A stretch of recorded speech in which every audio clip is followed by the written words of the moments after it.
ეპიზოდი მეგობრებო 46 არაფერი არ მახსენდება, მაგრამ ერთი რამე მინდა გითხრათ, რომ რამოდენიმეჯერ მქონა ეგეთი საყვედური მივიღე, რომ აი რა არის ეს ბიჭები დადიანო ვიღაცამ, ბევრი ჰიპ-ჰოპერი დადისო, ხო და აი ნელა ვცდილობ, რომ გენდერული ბალანსი აღვადგინო, დღეს ჩემი სტუმარია ნუციკო თოფურია, რომელსაც ვიცნობ აი ამ ხელა რო იყო, ამ ხელა. უკვე კარგად. ძალიან მიხარია რომ შენთან ვარ, ძალიან კარგი წარდგენა იყო, მე მიხარია ამ გენდერული. ხა მთელი რეგალიები არ დავიწყებ სახიობი ტელეწამყვანი და ვიცის გასხავმა. ძალიან დიდი მადლობა. თან თუ გენდერულ ბალანს ჩემით იმაშვები, ძალიან მიხარია. აი აუცილებელია ეს რა. ხო და ულამაზესი ის გაქვს სტუდია, მინდა აღნიშნო, აი ძალიან მომეწონა რომ შემოვიდი პირდაპირ. კი, პირველი ნაწილი ჩემი პოდკასტები წერებოდა სხვა სტუდიაში, მაგრამ ეხლა ამ სტუდიაში ვარ და ხო, კომენტარებშიც მოწონთ ხოლმე რა. როგორ ახარ პირველ რიგში? რა ვიცი. რა ხდება შენსკენ? რა ეტაპზე ხარ ცხოვრებაში და ასე შემდეგ. დავიწყოთ ესე. რაღაცა ამ ბოლო პერიოდში ვცდილობ უკვე რომ დაუბრუნდე ძველ ცხოვრებას, იმიტომ რომ რაღაც პერიოდი სრულიად დაპაუზებული ვიყავი და მიმდინარე მოვლენების გამო. ხო, რაღაცა არც ხალისი იყო მაგის, ყველაზე მნიშვნელოვანი რაც არის და არც მგონია რომ რაღაცა დრო და ყველაფერი. მაგრამ ეხლა რადგან უკვე აღარ შეიძლება ამდენი ხანი რა პროფესიაც მაქვს და დაპაუზდე, იმიტომ რომ მე ძალიან ცუდად იმოქმედებს. ვცდილობ რაღაცები ნელ-ნელა გავაკეთო და დავუბრუნდე, დავუბრუნდი თეატრს, მაქვს საღამოებიც მღერი უკვე. და ასე შემდეგ რა. თეატრში სათხარ შენ? ახმეტელის სანდრო ახმეტელის სახელობის თეატრი. უკვე წელიწად ნახევარი. და მანდ ძალიან ისე აღმოჩნდი რა შემთხვევით, იმიტომ რომ ყოველთვის იყო ოცნება ჩემი თეატრის მსახიობობა. ხო, ცხადო, შენ ჩემთან შოუში თქვია, კი, და ცხადო მოწმომიყვა რაღაცეები და ძალიან მაგარია ეგ. ძალიან. გეგმებზეც მე აუცილებლად ვინა ვილაპარაკოთ, ეხლა რახან თქვი რომ უფრო გააქტიურდი და ასე შემდეგ, მაგრამ ცოტა მე. მოდი დავიწყოთ იქიდან და თეატრსაც მივადგებით როგორ მოხდი უფრო დეტალურად, იმიტომ რომ საინტერესოა. შენ ახლა სერიალშიც მონაწილეობ გაღმანაპირი, ხო? მარჯვენა სანაპირო. გაღმანაპირი, კაი. მარჯვენა სანაპიროში. მარჯვენა სანაპირო. მაგრამ ანუ სამ რაღაცას აკეთებ რა. სამივე თავისთავად ცალკისფერო როა იყო არის საკმაოდ რთული რამე. სიმღერა, მომღერლობა, სახიობა, ოღონდ თეატრი და კინო ძალიან განსხვავდება ერთმანეთისგან. ძალიან სხვადასხვა. და თეატრს და თქვათ კინოს ამ შემთხვევაში სერიალს შორის სხვაობა რა არის, ამებზეც ვისაუბროთ, შევადაროთ, იმიტომ რომ აქ ბევრჯერ გქონია ამ სტუდიაში საუბრები მაგ თემაზე. შენი პერსპექტივიდან ძალიან საინტერესო იქნება ამ თემების შედარება ერთმანეთთან, მაგრამ მოდი დავიწყოთ ქრონოლოგიურად. დავიწყოთ იმითი, მე პირველად შენ გნახე მხოლოდ ქართულში. კი.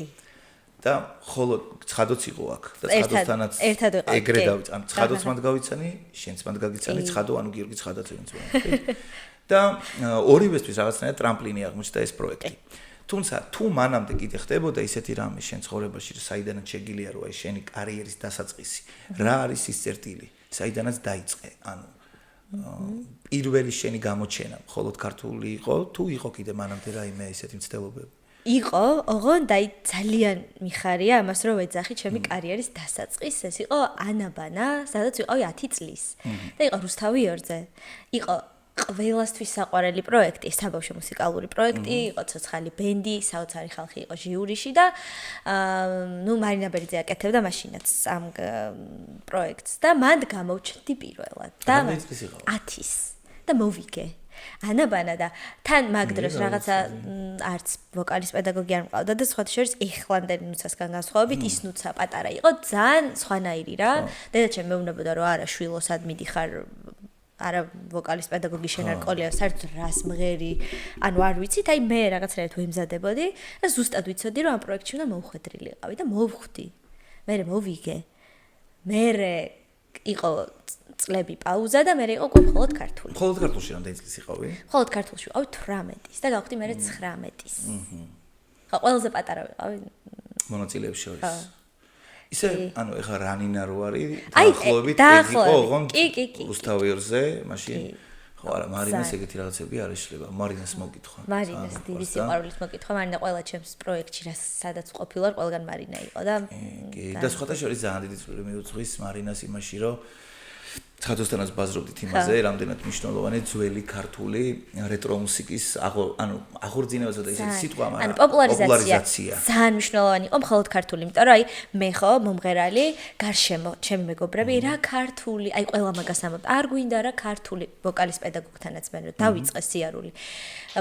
რა არ გვინდა ქართული, აი სულ ყველა ამას ამბობდა. რთულია ქართული, მართლა ძალიან რთულია, იმიტომ რომ ყველას ესმის, ყველა სხვანაირად გისმენს, უფრო ისე დაკვირვებული ყური, უფრო რაღაცნაირად ყველაფერი ჩანს და ამიტომ რაღაცნაირად არ უყვარდა ხალხს რა ესე არის მინებოდა როგორც დღეს ყველა ითხოვს ქართულს სადაც არ უნდა წავიდე ყველა საღამოზე კონცერტზე უცხოეთში ნუ ეხლა რა თქმა უნდა მაგრამ ყველგან არის ქართული და ეს არის ჩემი აზრით მიკერძოებული მეტი არ ვიქნებ და არც შენ იმიტომ რომ შენ წამყვანი ყავი საერთოდ ძალიან მნიშვნელოვანი იყო მხოლოდ ქართულის გამოჩენა რა და ძალიან მნიშვნელოვანი იყო ნამდვილად პოპულარიზაციის მხრივ ანუ მაგის მერე უკვე სხვანაირად დაიწყო. შეიძლება ითქვას, რომ პრინციპში მხოლოდ ქართული გახდა ყველაზე დიდი უფრო ტრიგერი ალბათ რა იმისთვის რომ მე წინ წასულიყავი რა და მე თვითონ ეხა არ დამეზარება მაგის კიდევ ერთხელ აღნიშნავ, ბევრჯერ აღნიშნავს რომ აი სოფომაც შენს და მე რამოდენიმეჯერ შემხვდა აიდარ არის გიხდება და მხოლოდ ქართულიდან შესრულებული სიმღერების მათ შორის შენიც და სხვადასხვა ადამიანების შესრულებული სიმღერები გადარემიქსებული წი. ანუ რაღაც ელექტრონული ვერსიები, ეხლა ვიღაცები თავის პონჩი, ანუ მანქანიდან, იქიდან იცმოდა და ისე გამიხარდა, იმიტომ რომ რა არის, იცი, თქვენ რომ იმღერეთ ბევრი ეგეთი სიმღერა, რეტრო სიმღერა. მე ვიღაცებს დაინტერესათ ახალგაზრდა თაობიდან ორიგინალი რა არის. ხვდები და მე დაიწყეს უკვე ორიგინალთან ცდომა, იმიტომ რომ აი ხა ამერიკაში იყო ერთხელ ეგეთი სიტუაცია. ბოუიმ რო იმღერა The Man Who Sold the World იმღერა რომელიც მისი სიმღერა უბრალოდ და ერთ-ერთი კონცერტი ქონა რომელიღაც შტატში ამერიკაში და რო იმღერა ვიღაცა იქაური ინდროინდელი თინეიჯერები მივარდნენ და უთხრეს რომ აუ რა ჯიგარი ხარო რა რომ აი ახლა ამას საკში ხარო და კურტ კობეინის სიმღერებს ღერიო რა და ანუ სინამდვილეში მისი სიმღერა იყო და კურტ კობეინმა იმღერა მაგრამ მე კურტ კობეინის დამსახურებაა რომ ადამიანებმა მე გაიგეს რომ ბოუის სიმღერა. ზუსტად იგივენაირად ინოლა გურგულია რომ ტრენდი იქცა, არა მარტო ინოლა გურგულია, ძველი სიმღერები, უცნობი სიმღერები გაწოცდა ხალხისთვის და აი მაგან ინოლა მე მართლა მახსოვს, ინოლა ჩემის აი მართლა ჩემის კომპოზიტორის მომღერალიც ყოველთვის იყო და მართლა არავინ არ იცოდა ილო, აი ადრე რა მართლა არავინ არ იცოდა რა ეხლა რომ ყველგან ინოლას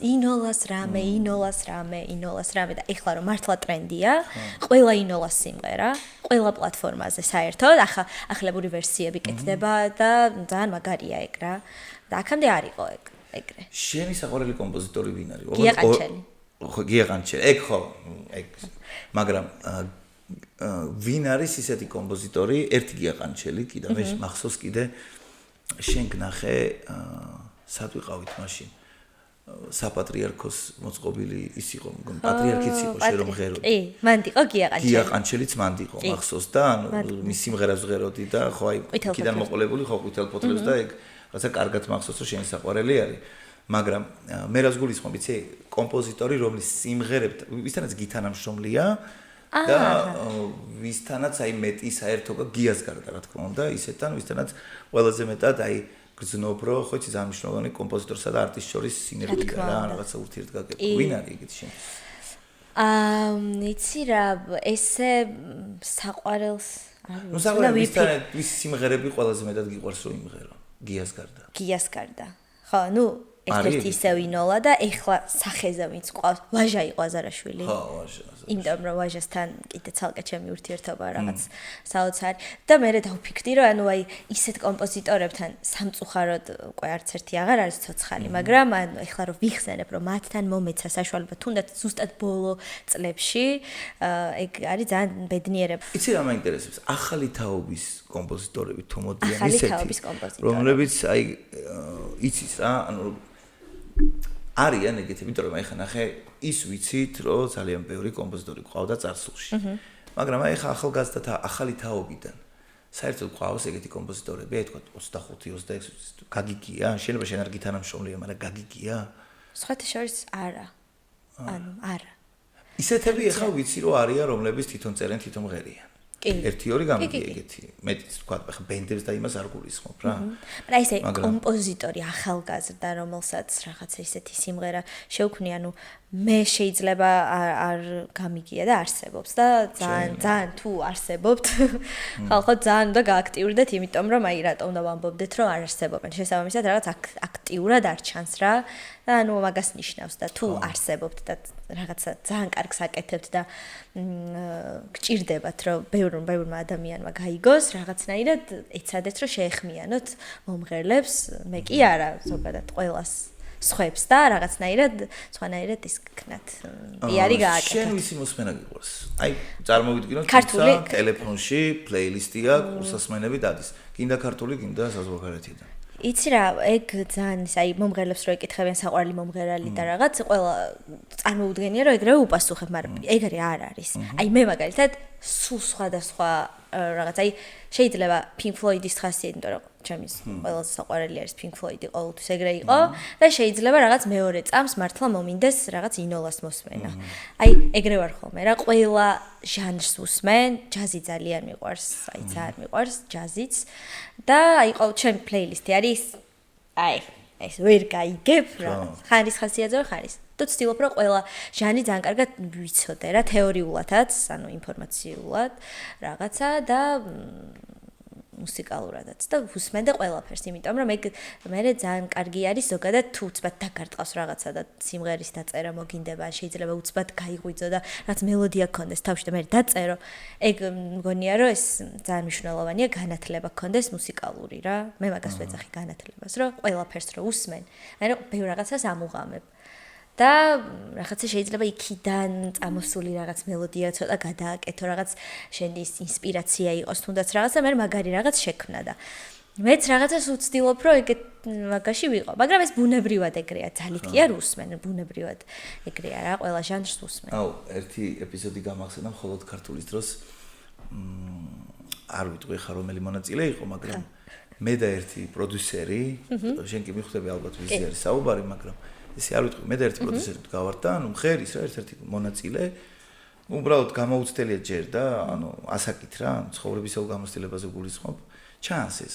ხო და ეგეთი რაღაცა მითხრა რომ ბიჭო, აიო, კაი ბავშვო, ნიჭიერიაო, მარაო ჯერო სექსი არ ქონიაო რა და მეთქი ხა რა კავშირი. ხო, არა, რა არის, ციო, მაგას მნიშვნელობა ხო, ანუ რამდენად მნიშვნელოვანია, ხო, ხა მარტო სექსი ხო არ არის საუბარი, რამდენად მნიშვნელოვანი არის რომ ცხოვრებისეული გამოცდილება, ეგ სახიობებთანაც არის ეგრე. ერთხელ მითხრა ერთმა ჭოლომ თქვა რომ წადითო ნახე ცხოვრება, ეს გამოგადგება მნიშვნელოვანია, ხო რაღაც. რომ სიმღერის შესრულების დროს, ხო, ხა იმიტომ რომ ხა შენ თუ ურთიერთობაში ყოფილ ხარ, იცი, მე რაღაც სიმღერა რომელიც ამ ურთიერთობაზეა, უფრო სხვანაირად გადმოსცემ ამას. რამდენად მნიშვნელოვანი არის ცხოვრებისეული გამოცდილება სიმღერის დროს? ძალიან მნიშვნელოვანია. აი, მართლა ძალიან მნიშვნელოვანია, იმიტომ რომ მე მახსოვს, მხოლოდ ქართულში მე ვიმღერე იავ ნანა. და მაგ დროს აი ყველა ჟიურის წევრმა მითხრა რომ აი გეტყობოდა რომ შენ ჯერ დედა არ ხარ და სხვანაირად მღეროდიო, აი ეს ასეთი კომენტარები იყო ძალიან ბევრი რომ ეტყობა რომ დედა არ არის თამრიკო ჭოხონალიძე რომელიც დედაა და მღერის იავნანას ხედავთ სხვანაირად მღერის, მაგრამ მე ხო ამირჩევია ეგ რომ მაინც და მაინც იავნანა უნდა მემღერა და მეგონა რომ მაგას იტყოდნენ, მაგრამ ჩემ შემთხვევაში პირადად ჩემი გამოცდილებით რაღაც ისეთ სიმღერებს რომელიც არის ემოციური ყოველთვის მღერი რაღაც სხვადასხვანაირად გააჩნია ცხოვრების რა ეტაპზე ვარ, ურთიერთობიდან გამოვდივარ, ურთიერთობაში შევდივარ, ურთიერთობაში ვარ და ძალიან ბედნიერი ვარ. აი ყოველთვის ეტყობა, აი მე პირადად შემიძლია აი მომღერალს ყოველთვის შევატყო, ну ყოველთვის არა, მაგრამ უფრო აი როგორ არის რა, რას როგორ მღერის მაგის მიხედვით რა ეტაპზე უჭირს ცუდად არის, ძალიან ცუდად არის, ძალიან გატეხილია, ძალიან ის არის, იმიტომ რომ ძალიან ბევრჯერ უთქვამთ ჩემთვის რაღაცაზე, რომ აუ ეს როგორი მღერე, როგორი ემოციური იყო, აუ ეს როგორი მღერე, შეყვარებული ხარ და რაღაც აი ჩანს, ძალიან ჩანს და ძალიან ეტყობა. მე ძალიან უფრო მოქმედებს, აი რატო გეუბნები, იცი ერთი პერიოდი იყო ეგრე, რომ მაშინ ვაკელი არტისტების ნაწილი, ოღონდ underground არტისტების ნაწილი რა.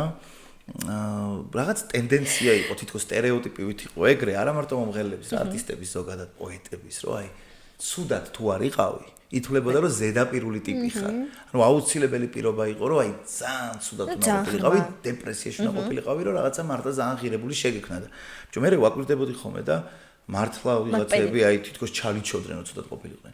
ვეგ ცალკე თემაა, შენზე როგორ არის? აი მაგალითად როცა ძალიან კარგად ხარ და ბედნიერი ხარ, მაშინ უფრო ყველაზე მეტად გამოგდის ისეთი ნათქვამია, მაგრამ ანუ მეტად კომფორტულად ღერი თუ როდესაც თქვა ისეთ პერიოდი გაქვს პირიქით, რაც პრობლემებია ცხოვრებაში, მე უფრო კარგად გადავიდა სიმღერაში, ანუ რომელი ზონაა შენთვის უფრო ისეთი?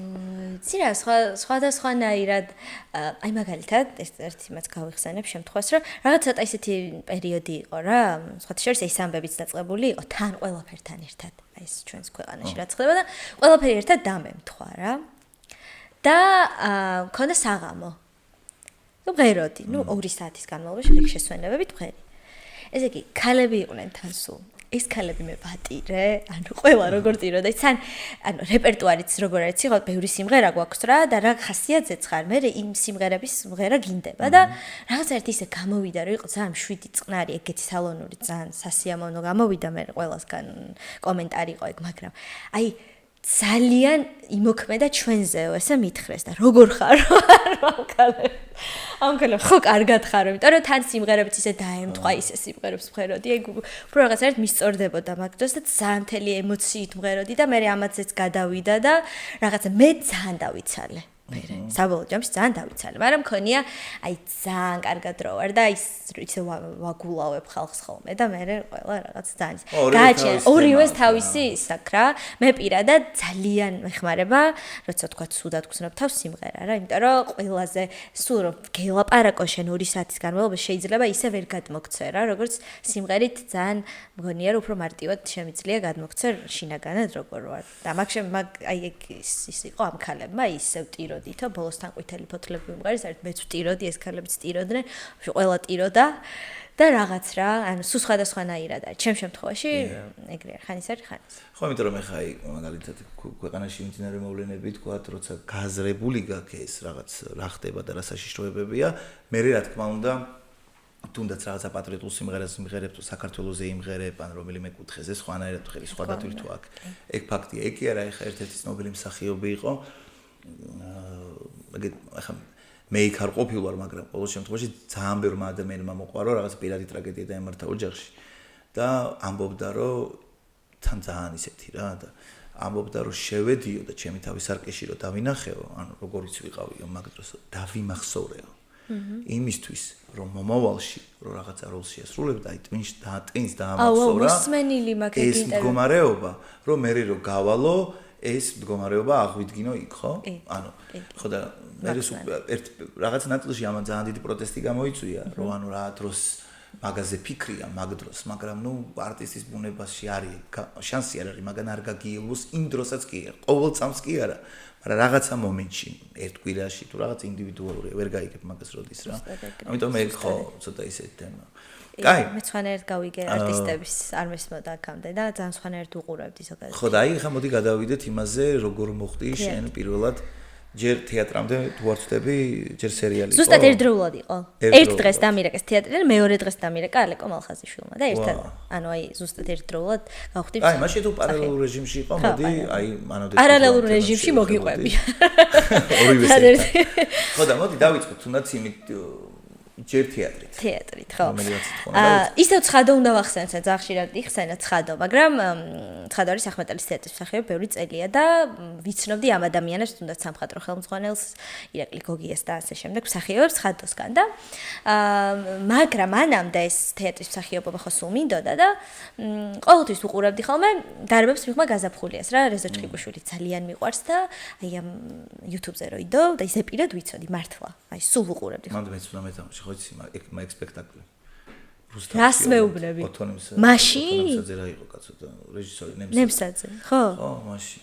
არ ვიცი ეგ როდის იყო, ანუ მე უფრო მანამდე პერიოდში იყო ეგ შენ ახლა ყვები წელიწადნახევრის ამბავს, ხო? კი, ის ძველზე ვამბობ. ხო შენ ძველზე ამბობ რომ ნახე მაგრამ მე მქონდა შემოთავაზება რუსთავის თეატრიდან ოღონდ უფრო ადრე ვიდრე წელიწად ნახევარი დაახლოებით 3-4 წლის წინ მქონდა ეგ საუბრები და კოკა უნდა გეთამაშა მე მგონი ხო კოკა უნდა გეთამაშა კოკა ხარ ეხლა წარმოვიდი ხო და ანუ მაშინ და მე თქვი ფიქრობდი როგორი იქნება რა თან ანი იყო მაშინ რუსთავში თამაშობდა მალვინას თუ რაღაცას და ანი თამაშობდა ნინიკოს არ ვიცი ალბათ ხო და რაღაც პერიოდი იყო ეგ მაგრამ მე რაღაცა მაგას კოვიდის დაემთხვა და ასე შემდეგ და მე უკვე აღარ დღის წესრიგში არ მდგარა ეგ მაგრამ თვითონ ინიციატივა მომწონდა ძალიან რუსთავის თეატრის რომ რაღაცნაირად სხვა ცნობადი ადამიანის მარკეტინგულად იქნებოდა თუ სხვა მხრივ ახალი სახეებით რაღაცა შემოეყვანებდა რომ პირადად ახლა მე სხვა არ მსახიობი არ ჩენ არ გაქვს თეატრალური დამთავრებული და ეგეთ ადამიანებს რო შანსი მიეცემათ ეგ ყოველთვის მომწონს. ხო და აი ეგ იყო ჩემთვისაც რა, ეგ ვიკითხე. ნუ ზოგადად ხარ სანამ მივალ მან. ხო აი როგორ და ხო. და მოკლედ დამირეკა ირაკლი გოგია. ახმეტელის თეატრის სამხატვრო ხელმძღვანელმა და მითხრა შემოიარე და სულ მივდიოდით ხოლმე მე და ცხადო რაღაც ირაკლის თავისი რაღაც იდეებს გვეუბნებოდა სიმღერებზე რა, კარგი იდეებს, აი ძველ სიმღერებზე მიდი გააკეთეთ და რაღაც და გონია რომ ეგ უნდა მითხრას. და მივდივარ და აი რა ფიქრები მაქვს იცი მანამდე აი რამდენიმე თვით ადრე რომ აი რაღაც ახალი მინდა უკვე აი რაღაც ახალი უნდა დავიწყო რა ეს სიმღერა გავიგე ეს რა საქმეებიც მაქვს ეგენი გავიგე და ახალი მინდა რაღაც და ზუსტად მაგ დროს დაემთხვა შევდივარ და ირაკლი ესე მსვავს და მეუბნება მოკლედო დგანთო დარბებს მეგვა გაზაფხული ესე გავგიჟდი მე მეთქი აუ რა მაგარია და რამაში გინდა დახმარება აი მუსიკალურ ამბავში ხარ გინდა არა, შენ უნდა ითამაშო ნინიკო. და მე რა რეაქცია ვიქცი? ჯერ მეგონა რომ მეხუმრებოდნენ, იმიტომ რომ მეთქი სად არიან ცხადო შემოვარდება, ეხლა და გეხუმრეთ. არა, მართლა შენ უნდა ითამაშო და მე ვიკითხე ის რომ აი რანაირად რისკავთ. იმიტომ რომ ის კლასიკა ყველას რო უყვარს და ყველა რაღაცნაირად ისე მოვა სკეპტიკურად განწყობილი, რომ აი იმ მაგარის მერე, ხო, მერე ეს როგორია თან, როცა მსახიობი არ არის რა. და ეგ ვიკითხე რომ რატო რისკავთ, როცა ბევრი კარგი მსახიობი, რომელიც ძალიან მაგრად ითამაშებს, არსებობს და ირაკლი მითხრა ესეთი რაღაც. ჯერო ჩემი ინტუიციაო მე არასდროს არ მღალატობსო და ერთადერთი წყვილიო დღეს საქართველოში ჩემთვის ნინიკო და კოკა ვინც უნდა ითამაშოს, შენ ხარ შენ და ცხადო. აი ესე მითხრა. აი ეს იდეა ესე იყო გიორგი ყაულაშვილიც, ვინც არის ახმეტელის თეატრში ადმინისტრაციაში, გიორგის და ირაკლის იდეა იყო ეს ჩემი მიყვანა იქ. და მე მეორე ამბავი იყო გაამართლებდა თუ არა, იმიტომ რომ თვითონ ლაშა თაბუკაშვილი ვისი პიესაც არის, იყო მოცული პრემიერაზე და როგორ ვისხედით ყველა იცი, იმიტომ რომ ბატონი ლაშა კაცრია და თუ არ მოწონს შეიძლება ადგეს და გავიდეს შუა სპექტაკლიდან, ხო? ან მე რაღაც კომენტარი გააკეთოს და აი როგორ ვისხედით ყველა იცი, რომ ვაი მე რა სიტყვის და რა თქმა უნდა დარჩა ბოლომდე სპექტაკლის მერე მოვიდა, სცენაზე ამოვიდა და აი რაღაც პირველი მნიშვნელოვანი კომპლიმენტი რაც იყო ლაშა თაბუკაშვილისგან და საბოლოო ჯამში მე გამოვიდა რა, იმიტომ რომ ნინიკო რაღაცნაირად ვიპოვე ჩემთან.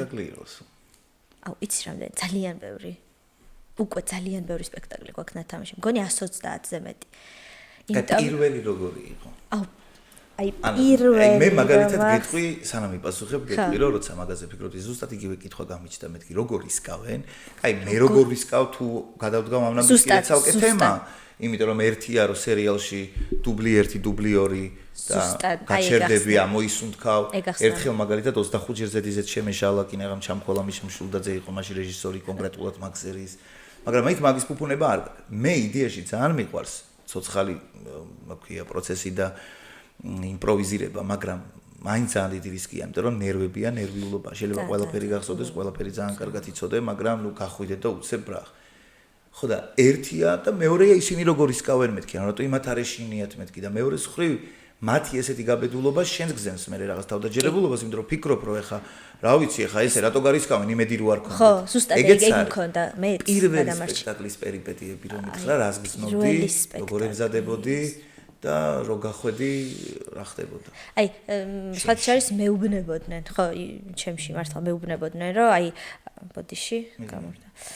მეუბნებოდნენ, რომ შენთვის ხო არ არის სცენა რაღაცა უცხო და რა პრობლემა. საერთოდ სხვა სცენაა. ის არის საერთოდ სხვა სცენა და საერთოდ არც ვადარებ მე, რომ გამოვდივარ და მღერი და თეატრი არ. ეგრე ალბათ არასდროს არ მინერვიულია. ეხლა რატომ მქონდა ეს ნერვიულობა? იმიტომ რომ ნუ ჩემ პროფესიაში რაც მე ავირჩიე და პასუხისმგებლობა აღებული მაქვს როგორც მომღერალს. ეგ კიდე სხვა ამბავია რა და ეხლა როცა აი ამდენი ადამიანი გიყურებს, შენზე რაღაც ფსონებია დადებული, ხო? რაღაც უნდა გაამართლო, ეგრე ალბათ არასდროს არ მინერვიულია, თან როცა ვიცი რომ არ ვარ პროფესიონალი, იქ ძალიან ბევრი პროფესიონალი ზის, თვითონ მსახიობებიც ყველა ვისთანაც ვითამაშე, საოცარი მსახიობებთან ერთად მომიწია სპექტაკლების თამაში და როგორია რომ გაამართლო ეგ და აი რაღაც მომენტში პირველად ვქონდა შეგრძნება რომ რაღაც გული წამივა ნერვიულობისგან რაღაცა ერთი რამდენიმე წუთი მქონდა ეგ ფიქრებით მაგრამ ჩემ შემთხვევაში გაამართლა იმანაც როგორც კი სცენაზე შევდგი ფეხი უცბად ეს ყველაფერი გაქრა და უკვე დავიწყე მობილიზდი უკვე მაგ დროს ტექსტზეც ვფიქრობდი როგორ ვითამაშებდი იმიტომ რომ ეგ სპექტაკლი შეიძლება რომ თავიდან როცა დებიუტია რაღაც მარტივი როლი მოგცენ რომ ნელ-ნელა ადაპტაციის საშუალება მე შემაგდეს პირდაპირ როგორ როლზე იცი რომ აქ გაქვს შენ ანუ ყველაფერი უნდა გაიაზრო ტირილი სიმღერა ცეკვა ანუ რაღაცა პანიკა გაქვს მე რაღაცა გონია რომ იმდენად ცუდად ხარ გული წაგივა იმიტომ რომ შენმა საყვარელმა ადამიანმა გთხოვა აბორტის გაკეთება და მოკლედ 18 წლის გოგო უნდა მეთამაშა რომელსაც პირველად შეუყვარდა რომელიც დაორსულდა და მე მიაგდეს რა რაღაც ძალიან ცუდად მოუყევი ეს ის მაგრამ აი ყველაფერი ეგეთი დრამატულია ხო, ძალიან დრამატული, აი ძალიან დრამატული სპექტაკლია და მე ნინიკო უნდა გამემართლებინა და შესაბამისად მე ცხადოსთვისაც ის უნდა ყოფილიყო რა, ანუ მე თუ ვერ გავამართლებდი ცხადოსაც ხელი შეეშლებოდა და ჩემ შემთხვევაში პირიქით იყო კომფორტი, რომ ცხადო იყო ჩემი პირველი პარტნიორი, ძალიან დიდი კომფორტი იყო და საოცარი მსახიობები, ვინც თამაშობენ დარაბებს, მათთან მუშაობა იყო ძალიან კომფორტული რა და ყველაფერმა ხელი შემიწყო. ყველაფერს რო ხელი არ შეეწყო, შეიძლება და არ გამოსულიყო რა. და მე მქონდა ფიქრები ღამე რომ ნინიკოს ეს პრობლემა აუცილებლად უნდა გამეაზრებინა აი დოლომდე და როგორც კი მივხვდი რამოდენიმე სპექტაკლის მე რომ ნინიკო ანუ ვიპოვე რაღაცნაირად ჩემს თავში მე სხვანაირად წავიდა. ხო, იმიტომ რომ ეხლა როგორ ხარ? ეხლა უკვე ჩვეულებრივად. ეხლა უკვე როგორ იცი, ეხლა უკვე ფიქრობს ახალ რაღაცაზე რა. ეხლა იმდენად უკვე, ხო, უკვე იმდენად კომფორტულად ვარ და კარგად, რომ ეხლა უკვე რაღაცნაირად სხვანაირად უნდა ვითამაშე. ეხლა უკვე ძალიან თამაშობ და მაშინ ძალიან ბევრ რაღაცას ვაქცევდი ყურადღებას, იქ რაღაცა რეპლიკა არ დამოიწყებოდა, იქ კოსტიუმი უცბად გამომეცვალა, იქ რაღაც. ეს ყველაფერი გიშლის ხელს და ეგ რო დაალაგდა მე უკვე დაალაგდა და ეხლა რაღაცნაირად უკვე მსახიობურად ვარ. აქამდე ყოველთვის ეხლაც კი ძალიან თავმდაბალი ვარ მსახიობებში რა, ყოველთვის ვამბობ რომ მე არ ვარ მსახიობი. მე მაგას ვაფიქსირებ ხოლმე და მე ცოტა ხან დამღლელია მე მეუნებიან ხოლმე რომ მეც გაჩვენდი უკვე რაღაცა. ავიგეთ რომ არ ხარ მსახიობი, უკვე მსახიობი ხარ, ეგეც უთქვათ უკვე რა. კი, ზუსტად ეგრევე ვარ მეც. ერთხელ საერთოდ სამედიცინო უნივერსიტეტში ვიყავი ჟიური. და აუ ძალიან მეცინებოდა რომ ნეიროჟიური უნდა იყო მეთქი კი ახლა მოყვარულების თემა იყო და ახლა სტუდენტების ამბავი იყო მაგრამ ცალკე პოლონეთიდან იყვნენ კიდე ჩამოსული და მგონი უნგრეთიდან და აი ესე რომ ძალიან ჭკვიანური სახით ვიჯექი და უყურებდი და მე რო შემფასებელი ვიყავი ახლა ტიპის რომელიც შეცდოში ვიყავი ერთი ну პრინციპში ნანა ჯანელიძის ფილმში კიდენა თამაშები და მეტი რა იმ დღეს ხო Twitter-ზე გრონგში ჩავწერე რა სერჩი სისტემაა და მეთქი ილობერუში просто მაინტერესებდა რემსზე მოვაგდებდა და რაღაც 1-2-3 ისეთია მოგდოს საერთოდ არ მახსოვს ეგეთ რამეში თუ მონაწილეობდი რაღაც ორ პროექტში მაგრამ ხო რა ანუ იმდენჯერ მქონდა ეგ დაფიქსირებული იმიტომ რომ რამოდენიმეჯერ შეცდოს გადაღებების დროს ერთმა ორმა მსახიობმა ერთხელ დაჟე ყიფშიძეც რა ზურა ყიფშიძე ხან ხო ხდები რა მსახიობზე საუბრობთ და შაგუმიდის ბაბუ ერქვა რა მაგის პერსონაჟი და ნუ ეგეთი ტიპი და მაშინ ხა თვეები იყო გასული ჯერ ახალი დაწყებული მქონდა ჩეცდოში რა და გაპარსული გონზე არა ვარას ვაკეთებ აი აქეთა გადმოსახედიდან რო უყურებ ნუ აი კატასტროფაა რა ხო და რო ნახა რომ მე ვარ ეთყობა წინა დღეები ხა შეხედა ხო ვინ უნდა მოვიდეს მასთან და ვინ უნდა გაუწიოს პარტნიორობა და ეგეთი ფრაზა თქვა რომ ჯო კახარა თუ არ არისო კინწურაშვილიო თქვენთან სერიალშიო რა ეხლა წარმოიდგინე სცენა არ მაგჭე უნდა შევიდე ვითამაშო მასთან ერთად და ეს რო თქვა რომ კახა კინწურაშვილი რატო არ არისო გიждდებიო მეო კახაზე და რაღაცა და კახა მართლა ძალიან მაგარი კაცო მაგაზე კი არ არის მაგრამ მე რო შევდივარ ისე გავიგ და მე ცოტა ისე მიყურებს რა ხანერეთ გაიგე ხო გამარჯობა გაგიმარჯოს მითხრა მაგრამ ან ცოტა მაინც ისე იყო და ვაუ ფიქრობ მეთქი ხაზე ხარ თუ რაღაც თავი ვიგზენი როგორ იცი რომ აი ამ სფეროს და რაშო ძალიან ცუდად და რამე კი არ უქნიან თავისი თქვა რა რაც მართლა უნდა ადამიანმა და ეხა გულწრფელობაზე რაზე მაგრამ მანამდეც ყოფილა რაღაც შემთხვევები როცა ჩესოდეში მოსულ მსახიობებს, ვიღაცებს უფრო აი ძველი თაობის ტიპებს რაღაცები დაუწყიათ, რომ ამდენი მსახიობია დაუსაქმებელი და ნუ აი ეს ხალხი რაღაცა ესე ეხა თან იქ რო ხარ უფრო ლაითად ამბობენ და ეხა წარმოვიდგინე იქ როცა არ ახარ რეებს ამბობენ და მარტა რაღაცა ნაწილში პროტესტი იწვევს, რომ ანუ ტიპმა რავი დაამთავრა, ისწავლა, რაღაცა იწვალა, ისმის უსაქმურად არის თეატრში 400 ლარი აქვს და რატო არა საქმე გაიგე, მაგრამ აი ხოდა მეც. ოღონდ ეგ ჩემს. ხოდა რაღაცა ცოტა გაკომპლექსებსავით ეგ, მაგრამ მე გადალახვის ამბავი. მე პირიქით ბრაზდებოდი, მეთქი, ეგ იმიტომ რომ ძმაო ნაწილი თქვენი გადიხართ და აგერ უცხოელების რო ჩამოდიან ხოლმე და რამე პროექტი რო უნდათ, უკვე ნაწილი ძახის რომ აუ თეატრის სახივი არ გამაგონო. რატო? იმიტომ რომ თეატრის სხვა სპეციფიკაა, იქ ბოლო იმასაც უნდა ესმოდეთ, ზოგი ძალიან მანერულია და აი ძველ ფილმებში ხო გახსოვს რომ რაღაცა და აღარ უნდათ ეგ რა, რაღაც შეიცვალა დროს და ცოტა ტიპაჟებიც სჭირდებათ და ისეთ თემა ყველას არ ეხება, მაგრამ ყველა თეატრის სახიობი ვერ ახერხებს იგივენაირი იყოს ფილმებშიც. ხო. ანუ სხვადასხვა სპეციფიკაა რა, ეგ არა მარტო ჩვენთან ამერიკაში და სხვა ქვეყნებშიც არის, რომელსაც ადამიანი ძალიან ძლიერია თეატრში, მაგრამ არც თუ ისე ძლიერია ფილმებში და ეხა ჩვენ კიდე თან ეხა გინდა შენ, გინდა მე, ისეთ ქვეყნებში განვითარებულ ქვეყნებში ესე არავინ არ შეგაგდებს სპექტაკლზე და ერთვიანი და ორკვირიანი მომზადებით იქ მთელ ტრეინინგებს გადიან, აი რიანა რო შევიდა მაგალითად 2 წელი ამზადებდნენ ხვდები? ანუ რა მაგარი იყო აღონ? ხო, და ანუ ისეთი თემაა რა, ანუ სხვადასხვა ტიპები რო შედიან, იქ ბევრად უფრო დიდი გადამზადება აქვს და ჩვენ კიდევ უფრო რთულია პირდაპირ რო შედიხარ. მე შესაძლოა რომ ესე კასტინგი რომ მომიწყვეს, ეგ მოყოლილი მაქვს ბოდიში ვიღაცამ დაწერა რომ ერთი დეგივე რაღაცებს ყვებიო, მაგრამ რო თემა მოიტანა მართლა ეგრევე შემაგდეს. ანუ არანაირი გამოცდილება მქონია მაგისი და ეგ რთული ამბავია. მაგრამ საბოლოო ჯამში რა არის, იცი რომ შაგუ უყვარს ყველას, იცის ყველა და ან თავარი არის ეგ რომ ანუ შენ შექმენი მორჩა. ანუ შენ სახიობი ხარ არ ხარ,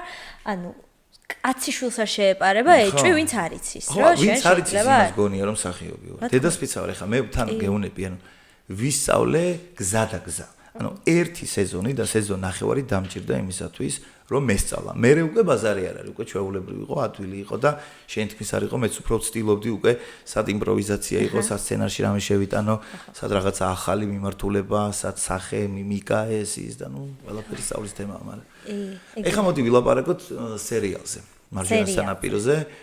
მან როგორი იყო? იმიტომ რომ პარალელურ რეჟიმში კიდევ უფრო რთულია, ნახე? იმიტომ რომ იქაც შრომატევადი თემა, აქაც შრომატევადი თემა. ხო, ზუსტად ეგ არის და რა, ანუ უცბად სანამ გამახსენე და როგორი რაღაც იყო, იცი ხო, პარალელურ რეჟიმში იყო და იქ ხო თეატრიდან ხო მივდიოდი სერიალის სეტზე და რას მეუბნებოდნენ, იცის ისინი სცენარისტები, რომ თუმცა ძალიან გამართულად საუბრობო და ეგრე არ უნდა ილაპარაკო. მეთქი, ხალხო, რას ნიშნავს? და რომ ყველა რა სხვა ადამიანები ბევრი მსახიობი იყო საოცარი, ანუ იმაშიც თამაშობენ მარჯვენა სანაპიროში ძალიან მაგარი მსახიობები. მაგრამ იმათთან შედარებით ვინც არ იყო მსახიობი. მე რაღაცნაირად თეატრიდან რომ მოვდიოდი, ძალიან გამართულად საუბრობდი. ცოტა ვიჭრებოდი, იმიტომ რომ აქ მეუბნებოდნენ რომ გამართულად, იქ თეატრში ვიცი რომ აი ყველაფერი უნდა გამოკვეთო და ცოტა რაღაცა ავიჭერი. და მე დავლაგდი მალევე, მაგრამ ძალიან სასაცილო იყო რომ მეუბნებოდნენ რომ ესე გამართულად ნუსაუბრებ, იმიტომ რომ ამოვარდნილი ხარ სხვა იმით. ხო და ძალიან რთული იყო და ეგ განსხვავება ჩემთვის რა. ერთხელ დედა ჩემმა მკითხა რომ აიო რა შენთვისო აი რა განსხვავებაო და დაგეთანხმები. აი მე თქვი ესეთი რაღაც რა, რომ თეატრი, აი მაგალითად სერიალში ხო, გვაქვს რამდენი დუბლიც გვინდა იმდენი, სანამ იდეალური არ გამოვა. და თეატრში გაქვს მხოლოდ ის მომენტი, ის წამი და ის ერთი შანსი, რომელიც უნდა გამოიყენო და გაამართლო რა და აი ეგ განსხვავებაა. და საერთოდ სხვადასხვა იმიტოა. და მე საერთოდ სხვანაირად ვგრძნობ თავს თეატრში, საერთოდ სხვანაირად სერიალში. ანუ შენთვის რომელი უფრო კომფორტული? ანუ სად უფრო მეტ სიამოვნებას იხებდი, ან რომელი უფრო გაგიჭირდა, არ ვიცი როგორ. ხო, იცი რა, ალბათ უფრო თეატრი რატომ? თეატრი უფრო კომფორტულია? თეატრი ჩემთვის უფრო ორგანული იყო იმ შემთხვევაში. ეს მე იქ რასაც ვთამაშობდი თეატრში, მარჯვენა სანაპიროში რომ მივდიოდი, ეს იმდენად მემარტივებოდა უკვე რა, აი მეთქი ეს სცენა რა უნდა იყოს, როცა ეგ მახსენდებოდა იქ რაც ვთამაშობ და ამას შევძლებ. და რაღაცა ეს დავალებები არ გქონდა სერიალში, რაღაც სერიოზული როლი და რაღაც არა რა. რაღაც ერთი სუბუქი საყურებელი სერიალია, რაღაც დიდი არაფერი არ ჭირდება სჭირდება რაღაც თავი ურტყა. მარტივად რა, ძალიან ისე, არც ზედმეტი პათეტიკა, რაღაცა ყველაფერი უნდა მოხსნა, რაღაცებში საჭიროა, რაღაცებში არ და ეს უკვე მიმარტივდებოდა თეატრისგან გამომდინარე. კიდე ერთი რა არის, იცი რომ ანუ ნახე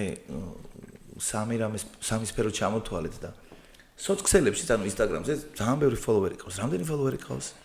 აუ, გონი რაღაცა 47,000-მდე. ხო, არ არის ცოტა ეგ, იმიტომ რომ საქართველოში ხა მდერი მოსახლეობა ნახდათ არ არის. ანუ იქაც აქტიური ხარ მაგის თქმა. ო, გავხდი ამბობ. ანუ ინფლუენსერო. არა. არ ხარ აი ეს, აუ, რა კარგია რომ შენთან მოვედი და ეს მინდა რომ ხო, ეგ მოდი განვავრცოთ, იმიტომ რომ ამაზე ბევრი, ხო და რა არის ინფლუენსერი, მოდი კარგად ჩამოვაყალიბოთ ეს და შენ თუ თვლი რომ არ ხარ, რატო თვლი რომ არ ხარ?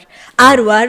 პირველ რიგში, ანუ რაც არ ვიღებ მე ამის პასუხისმგებლობას, არ ვარ მსად რომ ეს პასუხისმგებლობა ავიღო და ჯერ ისეთი არც ვარ მე ინფლუენსერი. მე მაქვს ჩემი სოციალური ქსელები, სადაც ვდებ ჩემს ცხოვრებისეულ ვიდეოებს, აი როგორ ვემზადები მაგალითად ხო, როგორ რაღაცა და არ ვიღებ ზედმეტ პასუხისმგებლობას რა. არ მინდა, იმიტომ რომ ინფლუენსერს, როცა შენ უკვე აი გაწერია ქვემოთ სახელი გვარი და ინფლუენსერი უკვე შენ პასუხისმგებლობა გაქვს აღებული. შესაბამისად, შენგან მოითხოვენ ძალიან ბევრს მე, იმიტომ რომ ერთი რაღაც პასუხისმგებლობაში. აი ნახე მაგალითად ესეთ ინფლუენსერები გვყავს საქართველოში, მე ვიცი რომ სხვა ქვეყნებში ინფლუენსინგს სწავლობენ და მე ხდებიან ინფლუენსერები. ეგრეა. მართლა? ხო, ანუ ესე პროსტა რომ ინფლუენსერი გახდე, მე როგორც გამიგია, ეგრე არ არის რა. და ჩვენთან ძალიან მაგარი, ძალიან კაი ტიპები ყავს რა, ძალიან მომწონს, ყველას უყურებ უმეტესობას. როგორ რაღაც არის, იცი, ძალიან ბევრი კომენტარი შემხვედრია, რომ აუ ეს ინფლუენსერია და ძალიან დიდი პასუხისმგებლობა აქვს, იმიტომ რომ ჩვენ ხალხი მას ვუყურებთ და ვიღებთ გადაწყვეტილებებს მისი კონტენტისგან და მისი ინფორმაციებიდან გამომდინარე. შეიძლება ვიღაცა ინფლუენსერმა რაღაცა ბრენდს გაუკეთოს რეკლამა, უმეტესობას არ მოეწონოს და მე ამას გადაულიან რა, აი ამ ინფლუენსერს. შესაბამისად, ძალიან რაღაცა ბეწვის ხიდზე გადის, იმიტომ რომ ყოველთვის სწორი, ყოველთვის მართალი უნდა იყოს, ყოველთვის რაღაცა ხალხის სწორ მხარეს წაიყვანოს და ასე შემდეგ და ზოგადად ინფლუენსერის საქმიანობა უნდა იყოს მარტო ეგ. ისიც იყო თან ინფლუენსერი იყო თან რაღაც იყო, იმიტომ რომ ძალიან შრომატევადია.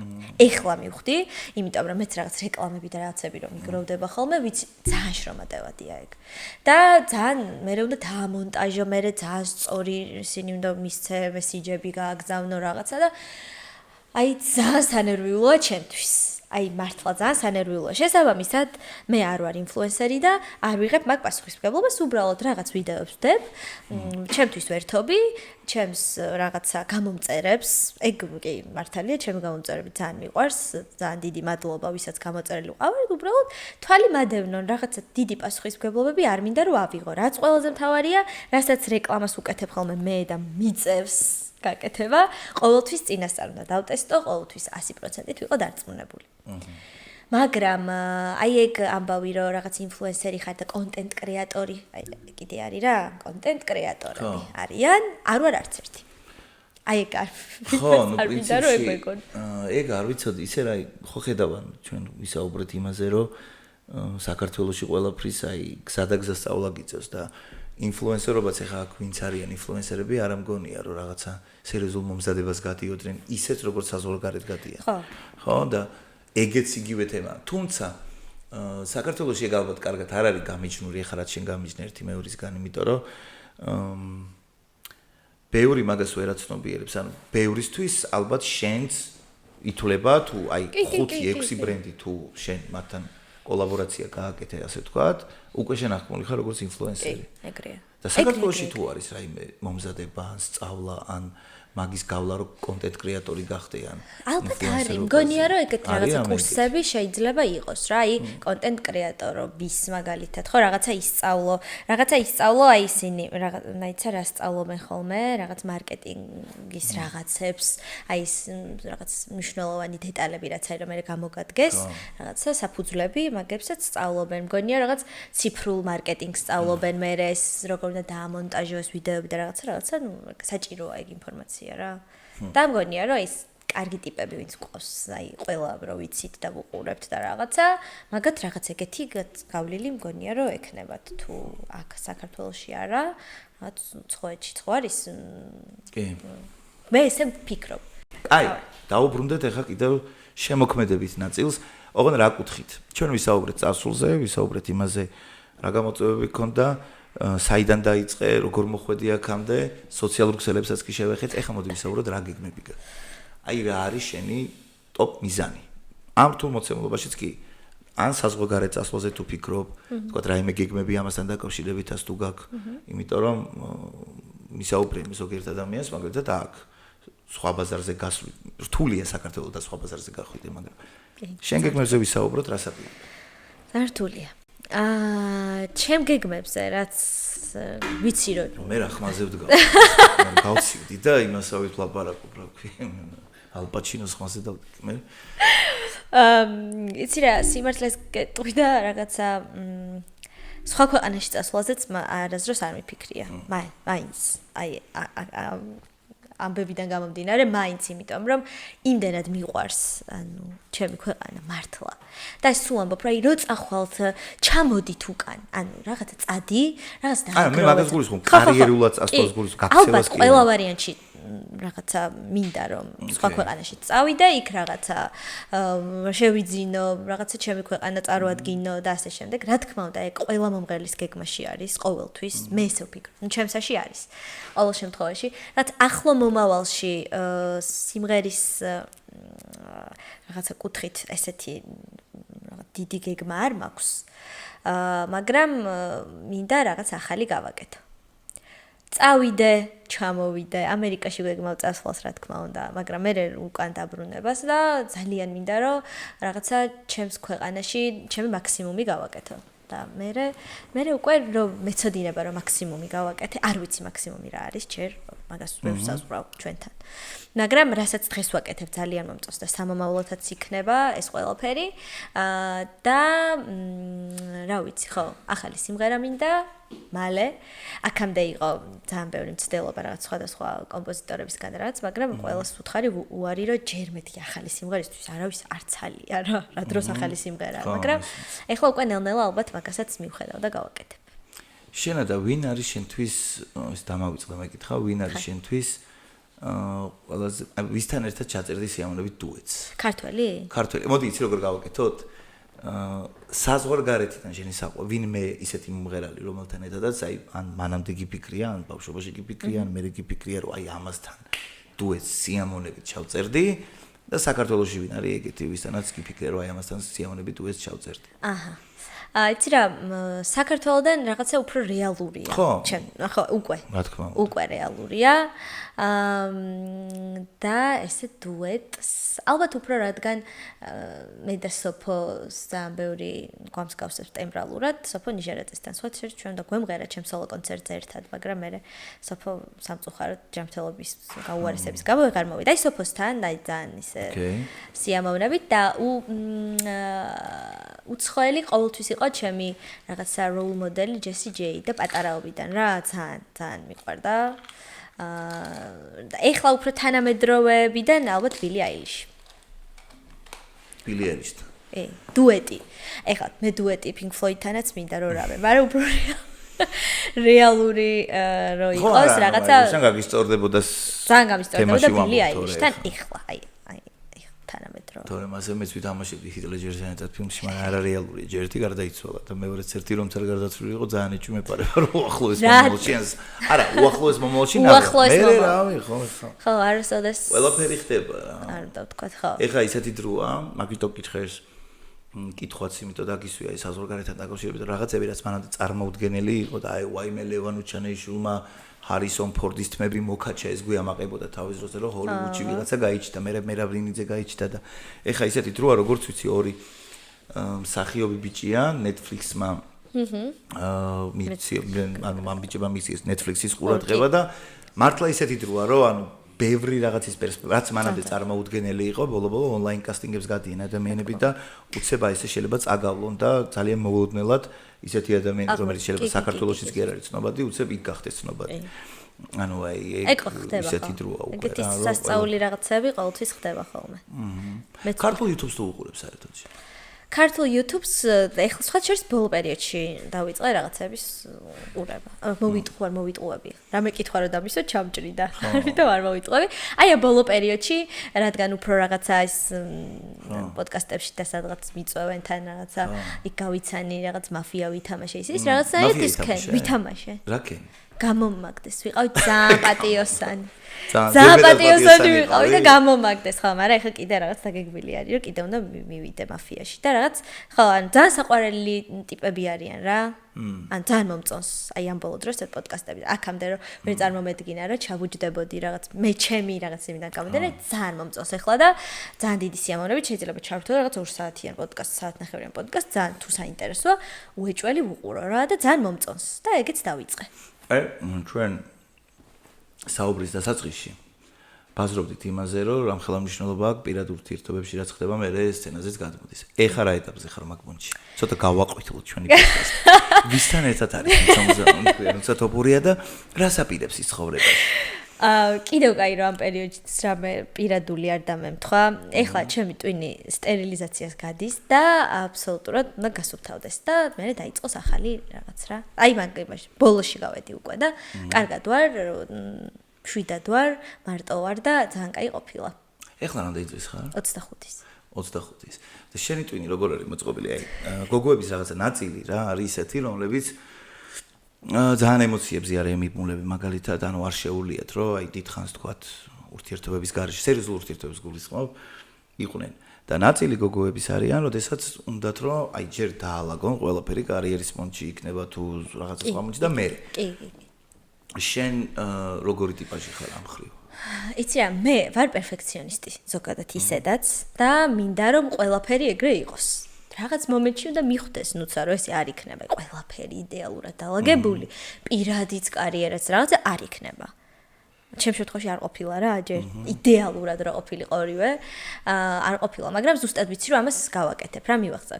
ჩემთვის აი რაღაც ის გოგოები, როგორ არის ყველა სხვა არ ეხება, მაგრამ ხო არიან გოგოები, რომ რაღაცა ყურადღებას გადავიტან, ხა ერთს დავშორდი და მეორესთან უცბად და გადავიტან, ანუ ეგ ჩემთვის წარმოუდგენელია, სანამ ერთი ურთიერთობიდან რაღაცა ბოლომდე არ მივხვდები. შეიძლება წლებიც დაჭირდეს, ჩემ შემთხვევაში დაჭიროებია წლები, არ გამოვალ მეორეს ანუ ახალს ვერ დავიწყებ და თან არც ვუშვებ არავის მაგ დროს რა ცოტა ვერ ვარ მაგ იმაში ჩემი მეგობრები და დაქალები მაგას მეუბნებიან რომ ცოტა ვერ ხარო მაგრამ ნუ ჩემთვის ეს წარმოუდგენელია რა რომ ლომდე რო არ ხარ გამოსული და კიდე რაღაც გაქვს და მე ახალ ურთიერთობას იწყებ ის უეჭველი რაღაცა მე ის ფლეშბეკები სულ მოდის ძველიდან და ანუ არ მინდა რა ეგრე და აი ხა ეს რო სტერილიზაციას ჩავუტარებ, მე უკვე შეიძლება რომ ახალი რესტარტივით. ხო.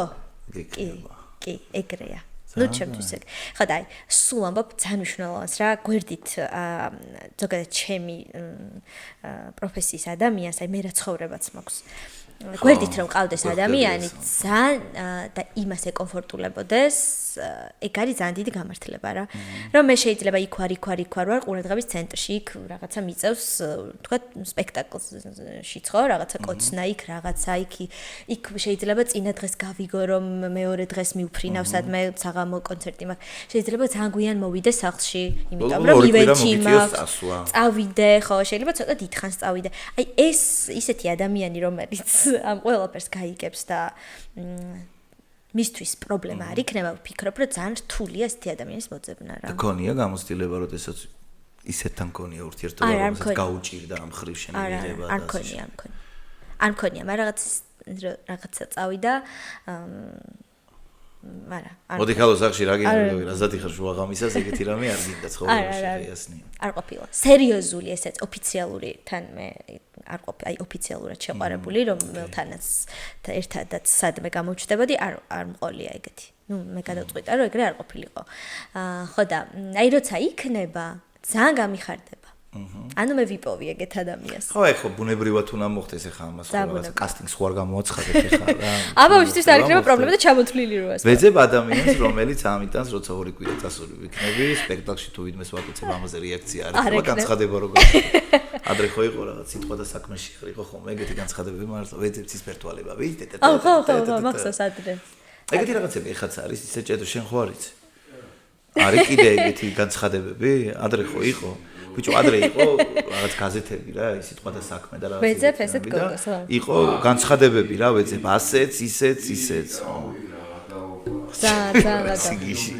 ზაღადაობა. და ტიპები რა, ვაკის პარკში რო დასტრელოთ, რომ მიდიხარ და იქ გაზეთი მეჭირება ხელში. მეცმევა ცისფერი ქურთუკი. და ხშირ შემთხვევაში ხო იტყუებოდნენ მე რა. ბიჭო, ალბათ გონია რომ ყველა იტყუებოდა. 60% მგონია რომ ღადაობა იყო. ეხლა უკვე გვერდები და რაღაცეები. ხო. ვეძებ ქვია? შენც ხარ შიგნით? ვეძებ, აუ, მე ჩემთვის ხო წარმოუდგენელი რაღაც ბრმა პაემანი და ვიღაც უცხო ტიპთან რო წახვიდე და შეხვდე რაღაც რა. შემდგარ. მართლა წარმოუდგენელია. ეხლა სადღაც თუნდაც რაღაცა დავრეგისტრირდა სადღაც და უცხო ტიპსთან წავიდე ბრმა პაემაზე. წარმოუდგენელია ჩემთვის. ჯერ საშიშიც არის უკვე. ძალიან საშიშია. აი ხო ამერიკაში ხო ეგ ის არის პირიქით რამდენი შექმნილა ეგრე რომ რაღაცა ის დადიან. ბრმა პაემებზე და მე გამოსულა. ჩემთვის წარმოუდგენელია უცხო ადამიანთან კომუნიკაცია. ხო არა მართლა რაღაც პუნჩი საშიშიც არის ხა. ძალიან საშიშია. თან მეგეთი ძალიან მეშინია ეგეთი. თან სადღაც ღამის 12 საათზე ვაკის პარკში. ძალიან ბევრი ისტორია მსმენია. შენზე რამე ჭორი თუ გაგიგია ისეთი, აი რაც ჭორი? აი მამეთ ეხა შენ ხო თლად ეგრე არ ხარ ეხა. ცუდი ჭორები რაღაც. არა. რამე ისეთი ჭორი გაგიგია? კი. რაღაცა რომ შოქში რო ხო მართლა რა? აი ჩემთვის ძალიან ცუდი. რა ჭორი გაგიგია? რა ნუცა თოფურიას პირველი სოლო ალბომი თაყვანისმცემელმა დაუფინანსა. აჰა. აი ოღონდ ჩემთვის უდესტი. დეპუტატებს გულისხმობენ ხოლმე ეგეთ რომ სამ ბიზნესმენს. ანუ ვიღაცა წარმოიდგინეს რომ ვიღაცა ფულიანი ტიპი ავაგდე და რაღაცა ურთიერთობა მაქვს და მის სპონსორა ალბომი. აი მაგაზე ცუდს ვერაფერს ვერ დაწერდნენ ჩემზე. ხო. იმიტომ აუ იქვი ძალიან ისე ცუდად. თორე რა არის ხო? თაყვანისმცემელმა დაუფინეს რა. მე სხვანაირად მესმის რომ ეგეთი შემთხვევებიც ხა არის და ეგ რაღაც საფუძველი ეგეთ რაღაცებს აქვს შენ შემემართებაში კი არა ზოგადად რა, მაგრამ მე მაინც გონია რომ ძალიან ხშირად ადამიანებს ანუ საქართველოში და მაქედან გამოდივართ ნელ-ნელა ეხლა, მაგრამ მაინც არის ჯერ კიდევ ინერციით, როდესაც რაღაცა ქალი ახცევს წარმატებას, ანუ ძალიან უჭირთ იმისი დაშვება, რომ შეიძლება თავის გააკეთოს. სულ სადღაც გონიათ რომ ვიღაცა ბიზნესმენის ან ვიღაცის ხელი ურევია და ის პატრონობს და რაღაცა და ასე შემდეგ. და მაქედან გამომდინარეობს ეგ. კაი, ადრე არ მახსოვს, შენ თქვი თუ არა, თუ არა მე არასდროს მახსოვს მითხარი. თუ გიფიქრია ეხა უკვე ისეთი დროა რომ ტელევიზიები პანტაპონტით იხურება, მაგრამ ზოგადად მაგ სფეროში თუ გდომებია შენი თავის ცდა. ან თუნდაც იგივე YouTube-ზე თუ ფიქრობ იმაზე რომ მომავალში გააკეთო რაიმე კონტენტი, თუნდაც რა ვიცი აი ესე მოპოდკასტო იქნება თუ რაიმე სხვა რაღაცაზე თუ გიფიქრია რომ მაგ მხრივაც, იმიტომ რომ ეხა Instagram-ი კი სხვა სპეციფიკაა და სოციალური ქსელია და ასე შემდეგ, მაგრამ რაც გარკვეული ცოდნა მაგასაც ჭირდება იქ ალგორითმი ეს. თან ეხა შენ მაინც ხო 25 წლის უკვე ისეთი თავობა ხარ, რომელიც ტექნოლოგიებთან კარგად არის და შეჩემათია. ხო და გიფიქრია მაგაზეც თუ წამყვანობა რამე ეგეთი. აი ამას ვერ ჯერჯერობით არ მიფიქრე პოდკასტზე და რაღაცაზე რა, იმიტომ წამყვანობაზე? წამყვანობაზე კი. გამოსილებაც ხო. კი, წამყვანობის გამოსილებაც მიმყავდა. რა სტილის გადაცემას წავიყვანდი? აუ, რა სტილის გადაცემას წავიყვანდი და UFC. აი რაღაცა ძალიან შემეცნები. აი იცი რა, ток-შოუ არ მინდა. აი მივხვდი რომ ток-შოუ არ მინდა რაღაცნაირად. Prime time-ი, ნუსათოფურიას და დუნ ეგარი. რაღაც ისეთი სტუმრები მოდიან და ვინოს რუპავთ. რაღაც თან საუბრობთ, თან იქ შეიძლება იმღეროს ვიღაცამ იქ რაღაცა იცეკოს, იქ რაღაცა თქვას. აი ეგეთი კი, საბავშვო მუსიკალური პროექტი მიმყავდა მე რუსთავი 2-ზე. ხო, ეგ რაღაც. აი ეგეც ძალიან კაი იყო რა, საბავშვო საავტორო არ არის პროექტია და წამყვანი ხარ, მაგრამ შენი საავტორო გადაცემა. ჩემი საავტორო, აი რაღაცა ჯერ არ მიფიქრია, მაგრამ აი რომ რეალური რო გახდეს, შეიძლება რაღაც დაუჯდე და რაღაც საინტერესო ის მოვიდა. გონია რომ შეიძლება, იმიტომ რომ ერთი ძალიან კაი თვისება გაქვს, რომ არ უშინდები გამოწვევებს, ახალ გამოწვევებს, იმიტომ რომ რისკები ძალიან მნიშვნელოვანია. მე ძალიან ბევრი ჭერ ადამიანს ვიცნობ, რომლებსაც ეშინიათ შეცდომების დაშვების. ეგ პრობლემაა. იმიტომ რომ ვინცაც შეცდომის დაშვების ეშინია, მე ის ვერ აკეთებს ბევრ ამის ცხოვრებაში, იმიტომ რომ მაგის რისკი რომ შეცდომა დაუშვა და რამე არ გამოგივიდეს, ეგ ალბათობა არის ყოველთვის. და ჩემი ერთ-ერთი ფობია რაც არის ის, რომ არ ვინანო რაღაცეებზე. აი რომ სხვა როცა რაღაცა ისეთი შეცდომები დაუშვი რის გამოც რაღაც შანსები გამაზე, თქვა, დისციპლინარული კუთხით. ეგ სხვა თემაა რაღაცა, სვავდი იმ პერიოდში არ გულისხმობ. აი, გაუბედაობის გამო, მოდი არ გავრისკავს გამო, რომ არ გამომივა მე ხალხი რა სიტყვის გამო. აი, ეგეთი რაღაცას მირჩევნია, რაღაცა გავაკეთო და არ გამოვიდეს და რაღაცა მივხვდე კიდე რა არის ისეთი რაც არ გამოდის, რომ მე მივხვდე რა გამოდის, ვიდრე ის, რომ აი, სულ რაღაცაზე ავატორმოზო არცადო და მე ადრე მქონდა სულ ეგ ფიქრები რა, ძალიან თვითკრიტიკული რო ხარ და ძალიან აი რა სიტყვიან, რო არ გამოვიდეს რაღაცა. მაგრამ მე სხვა შეიძლება პროექტებმა და რაღაცებმა იქ შემიცვალა რა, რომ მიდი გააკეთე, იყოს შეცდომა. ძალიან გეთანხმები კი. ასე რომ წარმატებებს გისურვებ შენ გააკეთებისებები, რომ კიდევ უფრო და მეც მიაღწიო. მადლობა რომ მოხვედი. მადლობა შენ რომ დამპატიჟე. მადლობა რომ მოხვედი, ძალიან სასიამოვნო იყო. კიდევ ერთხელ წარმატებები, ძალიან კაი გოგო ხარ.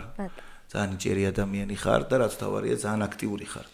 და გაკ ერთი ძალიან მაგარი თვისება, რომ დღევანდელ დროში ნიჭთან ერთად ძალიან მნიშვნელოვანი არის სწორი დაგეგმარება, დროის მენეჯმენტი, სტრატეგია, მიზანდასახულობა. და ეხა პირად ცხოვრებაზეც რო ვისაუბრეთ, მანდაც ძალიან ჯანსაღად უყურებ, იმიტომ რომ ამ სპეციალობის ადამიანებთან ხო ძალიან მნიშვნელოვანია რომ მართლა გვერდში ისეთი ადამიანი იყოს რომელიც გაგიგებს ამ ყველაფერს.